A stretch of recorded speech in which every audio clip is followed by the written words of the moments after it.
Yun, nasa likod bahay tayo ngayon para i-check yung ating mga alaga. Yan, meron tayong dalawang gansa. Yan yung meron tayong dito sa ating Mark and Tin backyard farming. Tapos itong manok na yan, meron tayong, yan yung napapisa natin na talagang pure na black astrolot na rooster. Yan, 6 months old yan. Tapos yan, tingnan natin. Yan, yung dalawa naman na yan sa kaliwa, yan yung magkasama na yan. Ano yan, native chicken yan ng cross ng IMC Money. So yan po naka for sale, dalawang yan.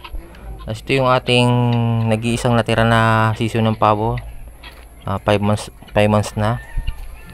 Ayan yung ating mga rooster. Tapos syempre yung kasama yung ating binibentang mga rooster din na may lahing native, o actually native na talaga matatawag yan, rooster yan. Tapos syempre ang ating mga barakong pabo.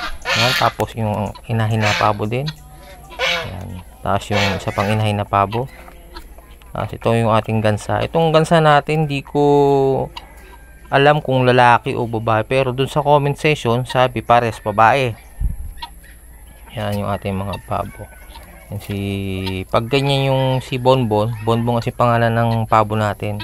Napapaano yan sa mga babaeng pabo. Ayan. So ito ipopost natin yung dalawang rooster na yan na cross ng IMC Money at native. Bibenta na natin yan para kahit paano may antabi tayo. Kasi yung isang rooster, ay hindi yan, yung isa ata yun. Kasi ito yung nasa loob ng mga alaga natin. Syempre yung ating purebred na Gretang na IMC Money. Ito, Rhode Island Red production type. Ayan, handan din yung ating mga inahin na cross ng IMC Money at Black Astrolot na hen. At syempre kasama nila dyan sa loob yung Rhode Island Red. Ito yung isa sa ating rooster na kinukondisyon na natin.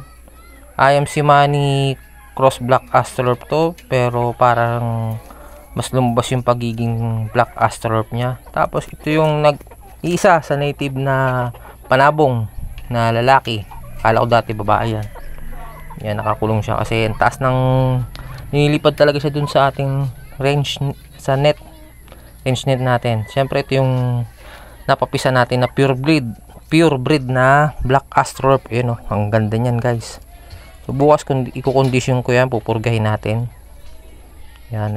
Ready na para sa ating susunod na breeding, na siyang magiging pagkuhaan natin ng materyales. At syempre ito yung ating nag-iisang sisiw, laki na rin siya.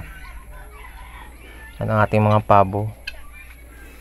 So yan lang naman yung ating meron tayo dito sa backyard farming.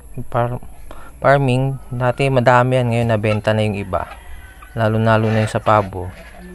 Yan, may benta natin yung ating IMC Money cross native, yung gansa. Tapos hindi ko pa talagang bahay parehas check ko minsan yung sa may bandang puwetan nila. Siyempre ito yung ating inahin na ito pabo. Breeder natin yung mga yan, yung mga natira na lang na pabo.